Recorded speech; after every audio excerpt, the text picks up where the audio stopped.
As some background, I am a 21-year-old female, who at the time of this story was freshly 18.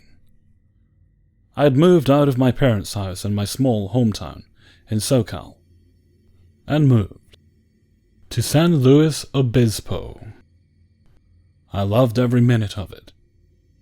It was nothing like Southern California. The people were 100% nicer. And the people were just my type. Everything for the first 6 months of me living there was a dream. Honestly, I was in love with the place. I loved going to my classes. I made amazing friends, and every day I had a smile on my face, which is rare for me. But all good things do come to an end, and mine came to a screeching halt. Let me preface this by saying that I am, in my opinion, no way worth stalking. I am no model, no beauty queen, and no fashionista. You can usually catch me in high-waist shorts and some flannel, and my signature look of chronic bitch face. So for me to be targeted was a real shock, and plays into me denying being followed. It all started one day when I was coming back from class. Every day at the same time on the same corner, there was a guy who looked a little older than me, doing the sign-spinning thing for the local pizza place. He seemed to have boundless energy for hours, and had some interesting moves. So I would sneak a peek, just to see what he was doing. The first day we made eye contact, he gave me this giant smile that unnerved me, but I smiled right back. This happened for about 2 weeks. He would fight to make eye contact with me, and I would try my best to stare at the red light. The day it became a problem was when he walked in front of a car to lean in my window and tell me my hair looked soft. To avoid confrontation, I thanked him and rolled up the window. The entire time he was smiling and waving at me as I was driving away. I told my friends and they all laughed it off. Keep in mind, SLO is a super safe place. So they soothed me and went back to our usual routine of playing Super Smash Bros. I continued my life as usual for a few silent weeks, until I was at school and made a beeline for the smoking section for a cigarette. All of my friends were there waiting for me, as I was pulling a cigarette from my bag and not really paying attention to where I was walking. I ended up walking into someone, and guess who? I looked up immediately to profusely apologize, and swift as can be, he grabbed my hair. It was really long, and held me in a death grasp. He kept breathlessly saying, "Your hair is so pretty, I need to make it a belt," and was about to literally cut my hair with this knife he pulled out of his pocket. I was panicking, a level 10 meltdown. This guy had me in his grasp, and had a knife. As quick as it started, it was over. My giant and lovely friend Dylan grabbed his arm and twisted it back, causing him to drop the knife. The guy took off screaming expletives at me and anyone in earshot. I have to be honest, I was shaking and crying from fear. Everyone was consoling me, and called campus security, who in turn called the police, and I gave my statement. I went home shaken up that night, literally looking over my shoulder everywhere I went. I swear this guy spawned places like it was Halo. When I went home, I realized that he had actually cut off some of my hair in the process. I was so pissed off that I decided to just cut it all off. I left my house with my aunt, and we made our way to the downtown, to this sassy hair salon, and they gave me a super cute cut. In a way, I felt better. The one thing he was so obsessed with was gone. Not that I was cutting it off for that reason. He messed it up badly enough for people to notice my hair was off. And I said c'est la vie to that. Not even 2 hours later, I got a phone call from the hair salon. You had to fill out a card with information when you go in. That a man had come in requesting they give him the hair they cut off me a few hours prior. He tried to claim that I was his daughter, and me cutting my hair off was against our religion. And he was infuriated. The woman called me to say that she had kicked the man out because she knew it was bull. At this point, I was on edge and I didn't even want to leave my room. The entire night I contemplated what to do. I was clearly being followed, and he wasn't letting up.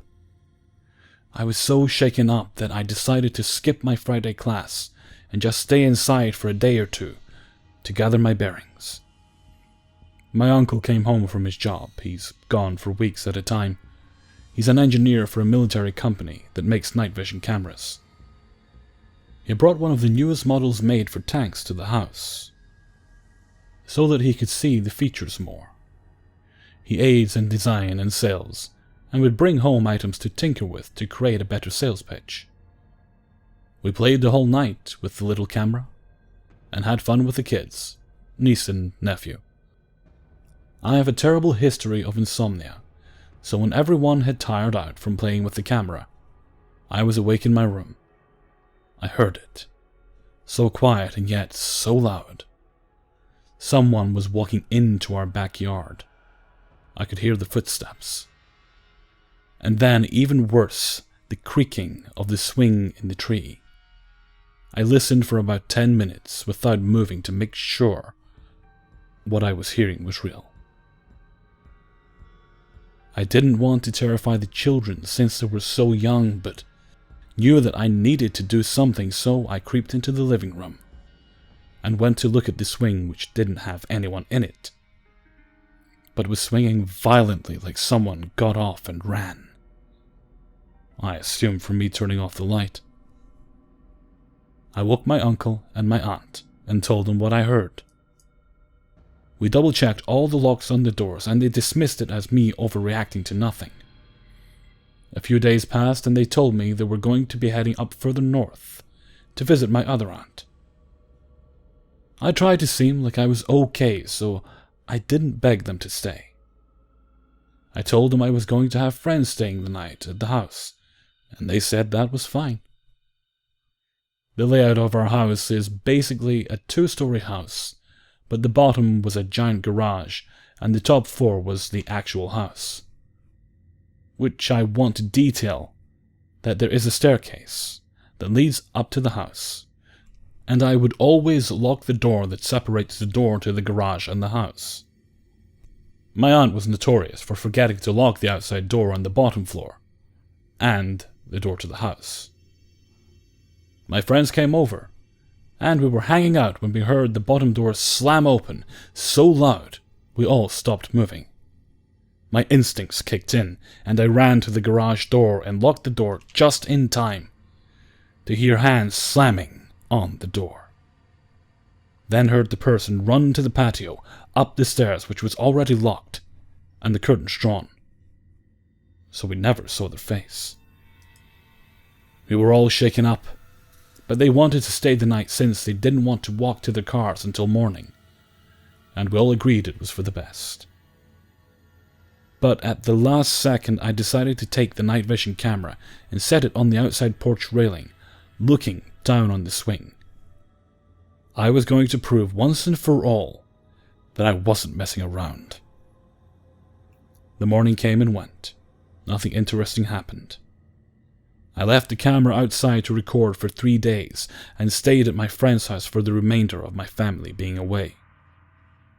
When my uncle returned, he wanted to know why the camera was outside, and I told him my reasoning.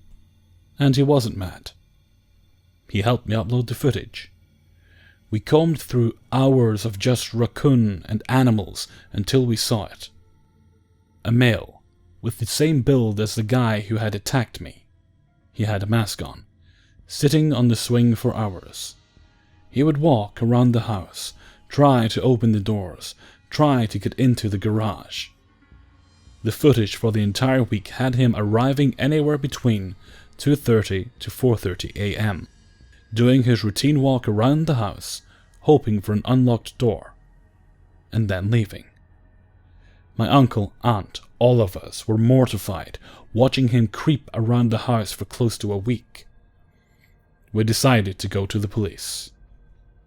But unfortunately, we could not use the video we had accrued due to the gear actually belonging to a company that had not given an okay for the gear and video to be used.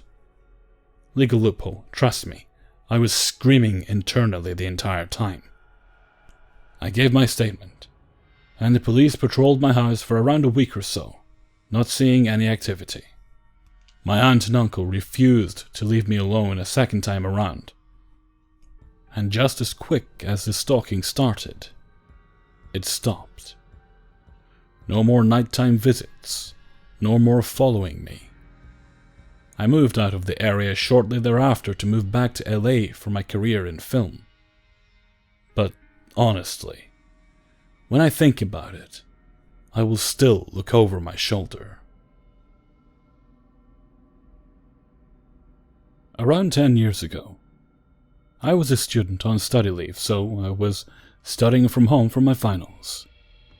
Being a procrastinator, I naturally started revision late in the afternoon and worked through the night till early morning.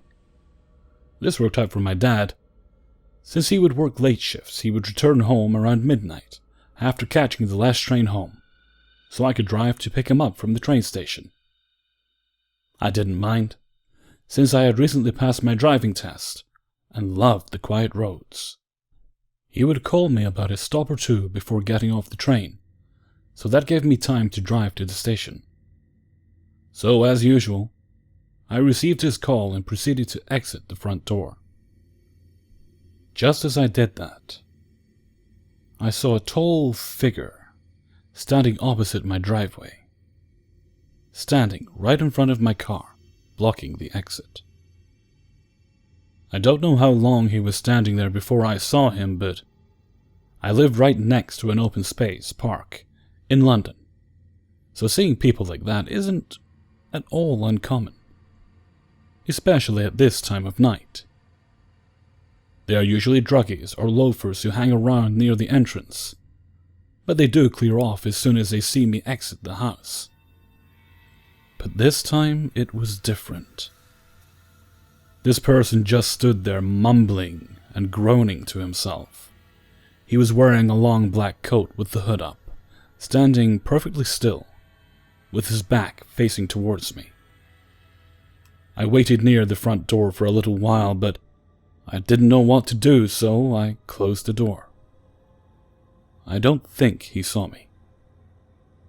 I went to my parents' bedroom where my mother was sleeping and woke her up to tell her about the strange person outside.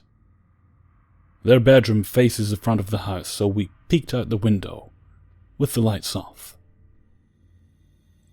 He had started pacing from one end of our driveway to the other, with his eyes fixated on our house, and he had one hand inside his jacket.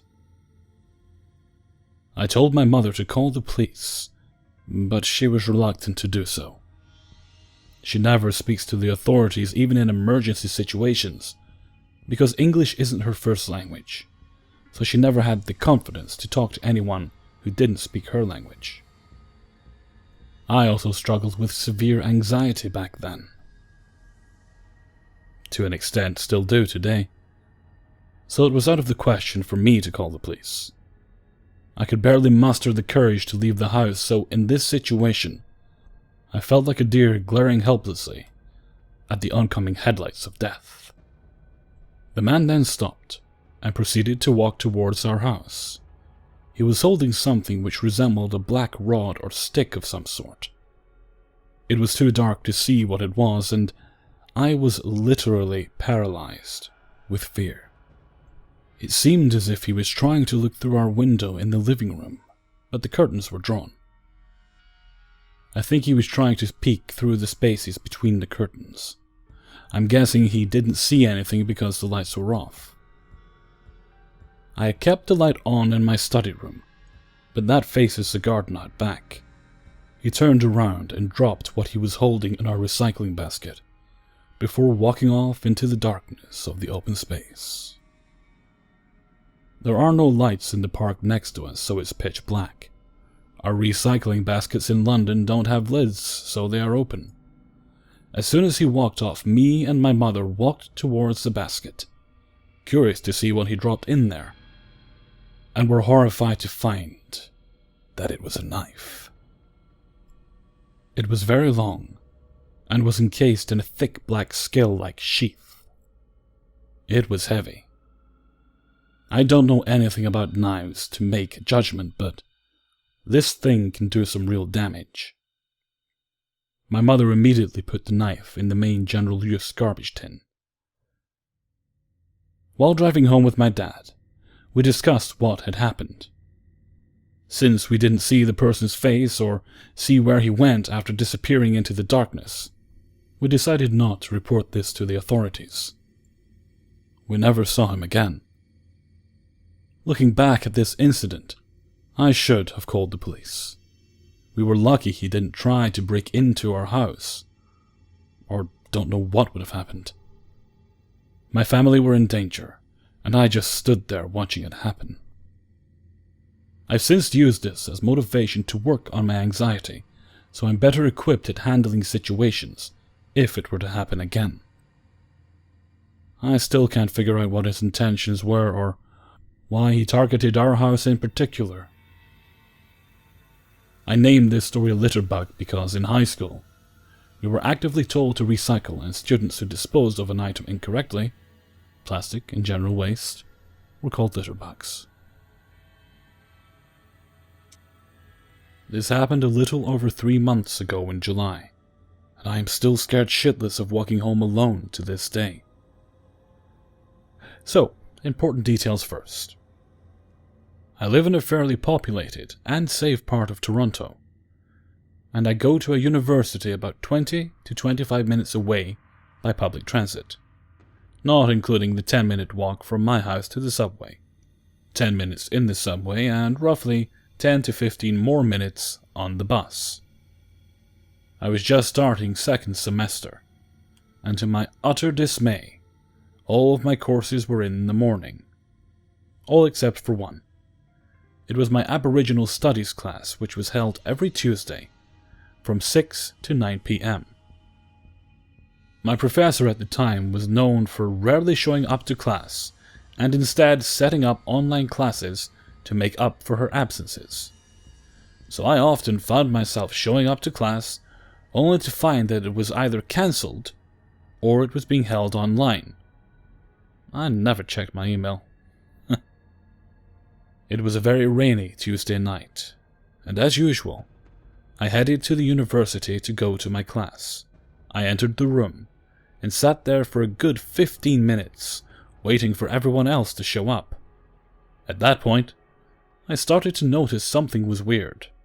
I checked my email from last night to find this. Dear students, unfortunately, I'm still sick from last week. It is really slow going, and I am about 50% improved, but I'm not enough improved to make it to tomorrow's class. We also have gotten a ton of snow where I live, and the driveway is blocked.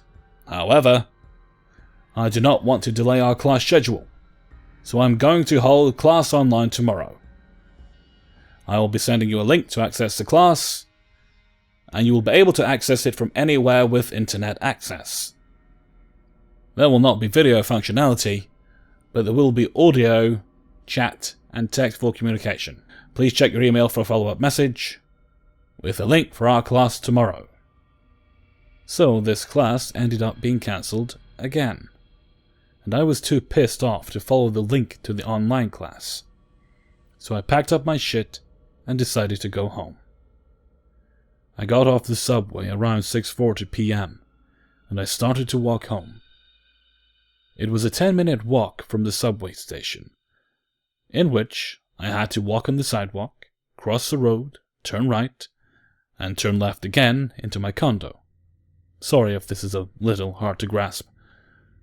Besides, nothing dangerous has ever happened to me before, so I assumed my walk home would be a safe one, as usual. Nothing struck me as scary until about 3 minutes into the walk, when I heard a man's voice quietly murmur something. I also had earbuds in, so I didn't hear a word and just brushed it off as someone talking on the phone or something. As I took another step, I heard it again. I took off my earbuds and turned around this time, and saw a tall man with an exceptionally large build staring at me and smiling. I stupidly pointed at myself to say, "You talking to me?" And he yelled back, "Yes, you!" while smiling. He quickly turned around and jaywalked the street with his friends. Being paranoid as hell, I looked on as he seemingly walked in the opposite direction I was heading, and we were separated by 2 streets. This wasn't enough to erase my worries though. I was still scared as fuck. I felt it. I knew he crossed the street, and that he was not likely to bother me again. But something just didn't feel right. My heart started pounding like crazy, and I felt the need to look back every 5 seconds. I was around 5 minutes away from my house when I noticed how empty my neighborhood was. Not a single person in sight, which added even more to the creep factor. All of a sudden, I had this sensation that could only be described as the hair on the back of my neck standing up. I slowly turned around again. I almost shat my pants. There he was, at the edge of the road, standing there.